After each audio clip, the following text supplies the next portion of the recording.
Salut à tous, c'est Pierrot, vous êtes bien sur la chaîne Old American Roads. Aujourd'hui, on va parler des travaux que j'ai fait sur les freins de la Camaro.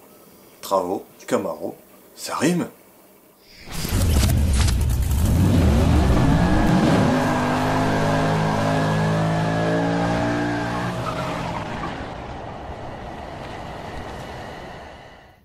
Oh!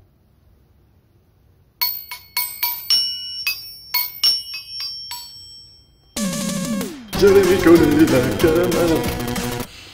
Alors comme vous le savez peut-être, même sûrement si vous avez suivi les précédentes vidéos où je parle de la Camaro, à l'origine, elle était équipée de freins à disque à l'avant, de tambours à l'arrière, mais pas d'assistance.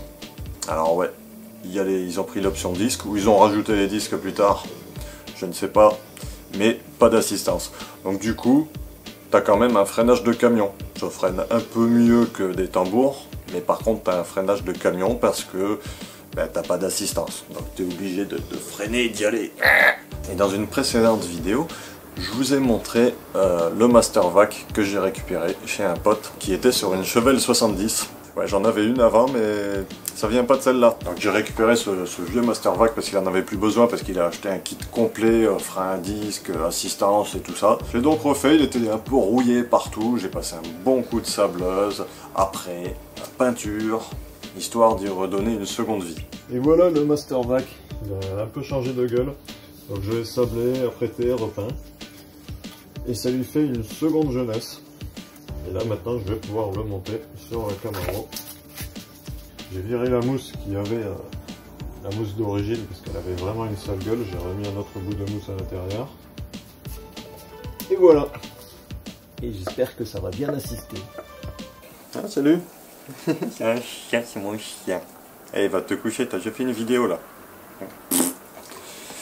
Et donc, j'ai installé ce Master Vac. Et j'ai filmé tout ça, je vais vous montrer un peu l'évolution, les petits problèmes que j'ai eu, parce que bien sûr, on en a tout le temps. Voilà, c'est parti. Je ne suis pas du tout préparé. Donc là, ce que je vais faire, je vais défaire l'ancien maître cylindre qui est directement sur le tablier de la voiture. Je vais défaire au niveau de la pédale de frein aussi, qui est un truc comme ça. Je vais mettre celui-ci à la place et remettre le maître cylindre là-dessus. C'est prévu pour.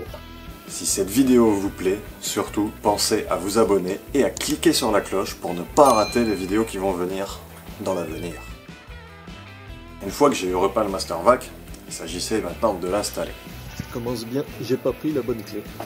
Donc j'ai défait le maître cylindre qui d'origine était fixé sur le tablier de la voiture. Fort heureusement, il y a déjà les fixations, les 4 vis pour accueillir un Master Vac, alors que le maître cylindre lui-même n'en a besoin que de 2. Et je n'aurai juste qu'à trouver 2 autres vis supplémentaires pour le fixer. Allez, ça c'est fait, c'est par terre. Et sur le collecteur. Maintenant, la pédale.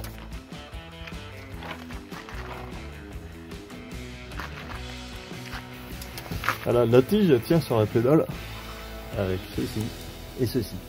Clic. Et là, ça permet aussi de contrôler si le contacteur de feu stop il fonctionne bien. Quand on est tout seul, c'est un peu galère à voir. Des fois, il faut un balai ou un truc pour appuyer sur le frein et puis sortir et aller voir. Mais là, non. Je peux vérifier moi-même. Regarde. Les feux stop sont allumés. Tout simplement parce que le contacteur est en position sortie. Un autre truc à démonter, le répartiteur de freinage qui est accroché en dessous. Ça, je vais pouvoir le refaire aussi. Elle est plus très belle cette patte. Voilà.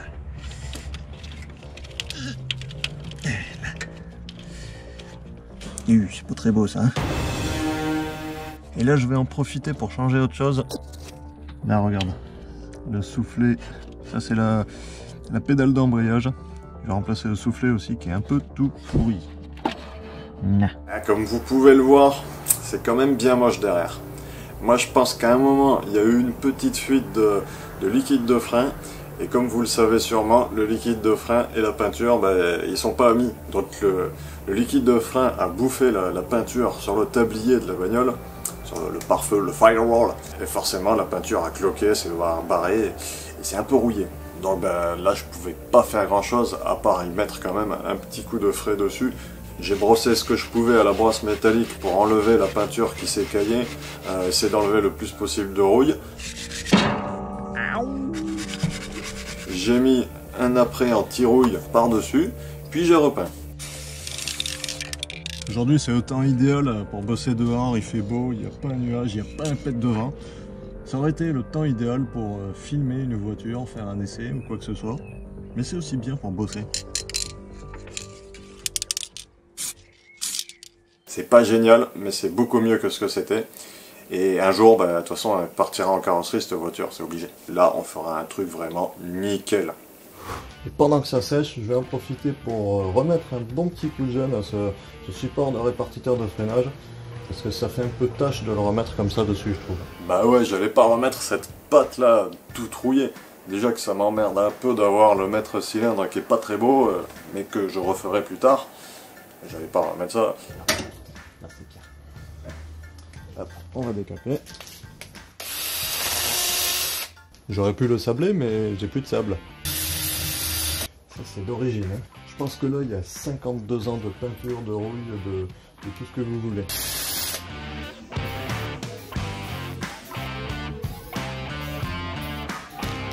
L'avantage de la peinture en bombe, c'est que ça sèche quand même assez vite.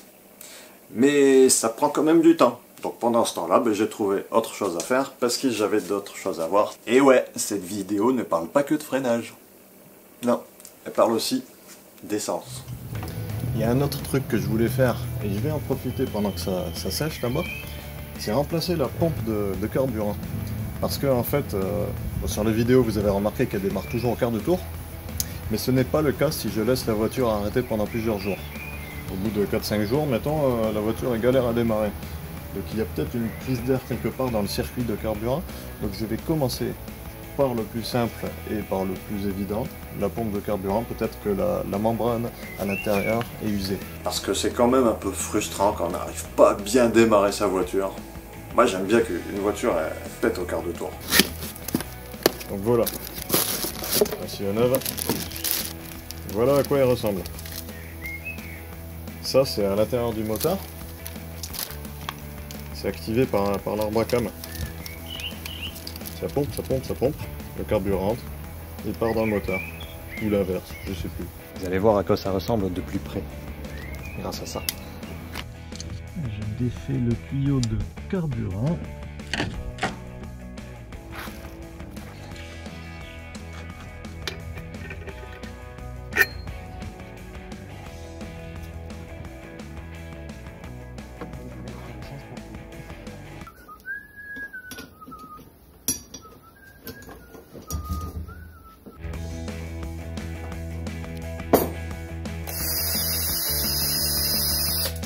De fer. Voilà les restes de joints. Voilà, c'est tout propre. Regardez, hop. Une belle portée pour le joint. J'ai tout nettoyé avec ça et du papier à poncer pour enlever les traces de vieux papier joint qu'il y avait ainsi que de pâte à joint. Maintenant, on va pouvoir remettre le neuf. Voilà, la pompe est remise à peu près en place. Alors là, il faut faire attention parce qu'en fait, il y a un poussoir qui est actionné par l'arbre à cam. Et il faut faire attention parce que ce poussoir, il sort quand on enlève la pompe. Et la pompe, donc il y a le petit linguet avec le ressort qui permet d'activer la pompe. Il faut faire attention avec le poussoir, il faut remonter le poussoir pour passer le linguet. Et c'est un peu galère. Il faut le monter à la main. Enfin, là j'ai fait avec un aimant, j'ai tenu avec le tournevis. J'ai rentré la pompe après. J'ai pas filmé parce que c'est un peu galère d'accès. Déjà que j'ai galéré tout seul. Si en plus je filmais, c'était chiant. Et là je vois que le carbu est un peu gras. À vérifier qu'il n'y ait pas une fuite là-dessus. Mais peut-être qu'il aurait besoin d'une réflexion. Je vais nettoyer tout ça et je surveille.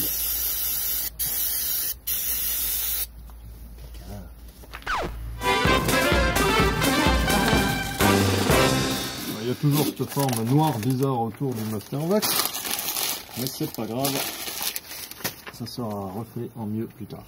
Voici donc l'ancienne pièce et la nouvelle pièce. On va ici. Voici la tige de la pédale d'embrayage. Alors je vous montre pas non plus tout le montage dans les moindres détails parce que sinon la vidéo elle va durer tout l'après-midi. Le temps que j'ai mis en fait pour faire tout ça. Voilà donc le Mastervac.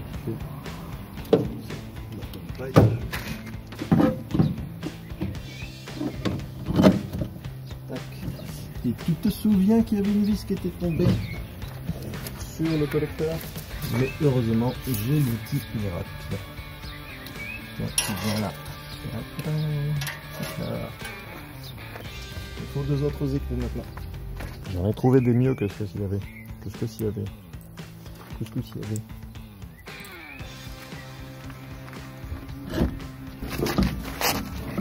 il faut tirer un peu sur les tuyaux parce que c'est plus le même ordre. Il fait tâche un peu, il va falloir que j'y donne un bon petit coup de jeune. C'est pas très beau. Le répartiteur de freinage aussi, je vais le remplacer. Déjà parce que vous voyez, il est très moche aussi, il est tout rouillé. Mais pas que. Ça, vous le saurez plus tard. Ce que je vais faire un de ces jours, je vais le démonter, je vais l'amener à l'étau, et je vais tout nettoyer, et tout refaire. J'aurais pu le faire maintenant, mais ça prend du temps et j'ai besoin de bouger la voiture. Et j'ai besoin d'une rondelle. Maintenant, la pédale.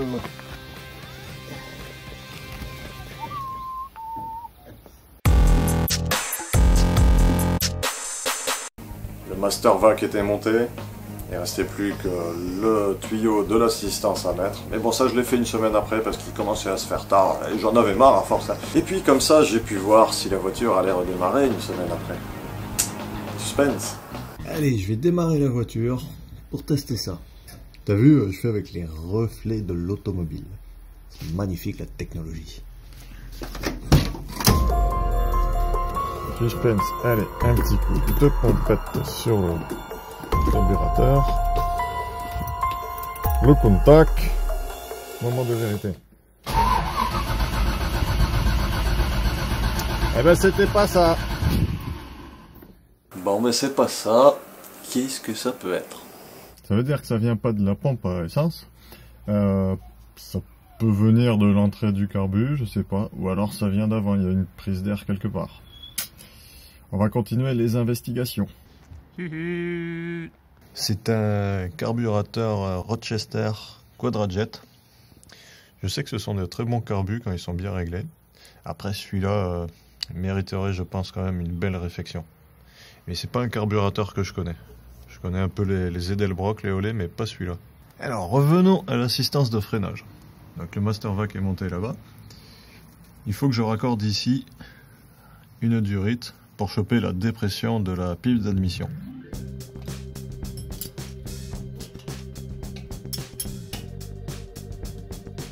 Et à la place de ça, je vais mettre celui-là, dans lequel vient s'emboîter la durite de dépression du Mastervac.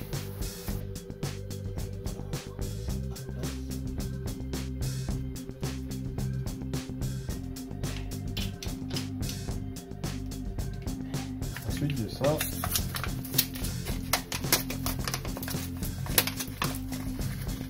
c'est il y a une soupape en fait, un clapet anti-retour qui se met là. Et après il n'y a plus qu'à joindre le tuyau entre le raccord de tout à l'heure. Voilà, en gros ça va là. J'ai plus qu'à trouver des colliers, éventuellement le passer un peu mieux ici. Alors, vous avez vu que j'ai raccourci le tuyau. Je l'ai un peu trop raccourci. Je trouve un tuyau. Ça va, hein, ça fonctionne et tout, mais c'est pas esthétique. Puis j'ai peur qu'au bout d'un moment ça se débranche. Et ouais, je suis pas parfait, qu'est-ce que tu veux? Mais bon, ça permettait quand même de rouler. Je suis allé essayer la voiture, et là, franchement, rien à voir. À peine j'ai sorti la voiture du garage, j'ai appuyé un peu sur la pédale de frein, là. Ah, oh putain! Ça freinait trop fort. Et voilà. Et ça y est, j'ai tout installé. Me voilà sur la route pour faire un essai. Ah, ça m'a fait bizarre au premier freinage, ça je dois vous l'avouer. parce que c'est carrément hyper assisté maintenant. Mais il y a quand même quelque chose qui n'allait pas. Dès que tu arrives à milieu de course, alors qu'avant il fallait appuyer comme un malade pour que ça puisse freiner, c'était un freinage de camion là. Et là c'est limite trop assisté, j'ai plus l'habitude, il faut que je me réhabitue à la pédale de frein. Ça freinait pas de suite dès que tu appuyais sur la pédale. Mettons là, mon doigt représente la course de la pédale. Ça c'est quand tu commences à appuyer sur la pédale, ça c'est quand tu es au fond. Mais j'appuyais et arrivé à cette phalange, là ça freinait. Blah. Je me suis dit, il y a quand même un truc qui va pas là. Attends, c'est pas le bon maître cylindre, c'est pas le bon master vac. Attends, quand même c'est bizarre. Et puis en cherchant un peu et puis en réfléchissant surtout, j'ai pensé à la tige qui est à l'intérieur. La tige qui appuie sur le maître cylindre. Ouais, tu comprends. Maître cylindre, c'est un truc qui fait... Arrête La tige, elle appuie dessus, comme ça. Elle appuie sur le maître cylindre. Et là, ça équivaut à ta pédale quand elle fait ça. Tac. Forcément, si ta tige, quand tu appuies sur la pédale et qu'il reste encore tout ça avant d'arriver au maître cylindre, et bien t'as tout ça de vide. Ce pourquoi j'avais la pédale au milieu. Cette tige, elle se règle. Enfin, elle se règle. Celle que j'ai, elle se règle. Après, il existe certaines qui se règlent pas, mais il y a une longueur particulière. Donc pour vérifier si ma tige est pas trop courte, je fais une trace avec le marqueur ici. Et maintenant, je vais la mettre dans le master vac. Et théoriquement, elle est censée s'arrêter à peu près là où il y a le joint. Vas-y, il est où le trou? Voilà.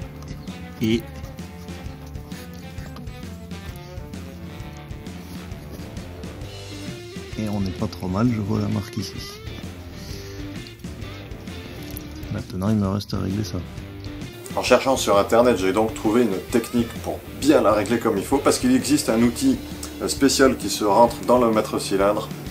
Un outil parfait exprès pour ça, mais on peut faire ça. Donc là, je prends un marqueur acrylique. Et j'en mets.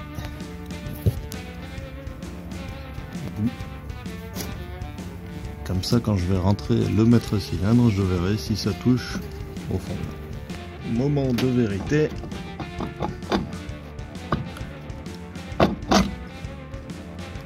C'est tout propre, on voit que ça n'a pas touché. Allez, maintenant je recommence jusqu'à ce que ça touche légèrement et je reviendrai en arrière d'à peu près 2 mm. Là. On voit que ça a touché ici. Donc je suis proche du but. Et voilà, il n'y a plus la trace au bout, ça veut dire que ça touche plus. Parce qu'en fait, il faut qu'à l'intérieur, il y ait à peu près entre 1 et 2 mm de débattement, pour pas que ça reste en appui tout le temps. Maintenant, il ne reste plus qu'à réessayer, voir si j'ai toujours le problème en roulant. J'espère que c'est bon. Et on voit que j'ai fait à peu près 5 bons millimètres plus en avant. Donc c'est probablement pour ça qu'au début, j'avais rien quand j'appuyais sur la pédale. Et qu'à la fin d'un coup, enfin arrivé à mi-pédale, ça freinait tout. Ça faisait bizarre. Là, je me suis fait une petite marque au marqueur ici. Si jamais j'ai à affiner le réglage, au moins je sais où j'en serai. Parce que bon, c'est juste, en fait c'est juste vissé ça. Vu que j'ai tout dégrippé, ça coulisse bien maintenant. Une fois réglé, ça n'avait rien à voir. Maintenant, j'appuie sur la pédale, ça freine direct. Mais du coup, autre souci. Maintenant que tout va bien au niveau de la pédale, je me suis rendu compte les soucis qui sont un peu plus loin. Ça freine de suite, mais j'ai l'impression que ça freine vraiment trop sur l'avant. Je sais pas, peut-être parce que j'ai pas le bon répartiteur de freinage. S'il faut, j'ai encore un répartiteur de freinage qui correspond à des tambours. Parce que c'est pas le même si t'as 4 tambours, ou 2 disques à l'avant, tambour à l'arrière, ou disque à l'avant, disque à l'arrière. C'est pas les mêmes. Donc du coup, c'est pour ça que je changerai mon répartiteur de freinage. Et je me suis rendu compte d'un autre petit souci aussi. En freinant, vu que ça freine fort, bah, tu t'en rends compte. Et maintenant, je me suis rendu compte qu'en fait, au moment où tu freines, la voiture a tendance à partir sur la droite. Donc il y a peut-être un étrier qui est un peu grippé. Donc ça sera pour les travaux de l'hiver. Je démonterai tout ça, je regarderai les étriers, voir s'il faut les refaire ou quoi. Suite dans le prochain épisode. Voilà. ça sera tout pour aujourd'hui. Déjà c'est pas mal, hein. Il y a du contenu. Hein. Alors si ça vous a plu, pensez à partager la vidéo avec vos amis, dans les groupes, les forums de bagnole, ce que vous voulez. On se retrouve prochainement un dimanche soir pour une grosse vidéo, ou un mercredi pour une petite vidéo, parce que le mercredi c'est funky, et le dimanche, c'est dimanche.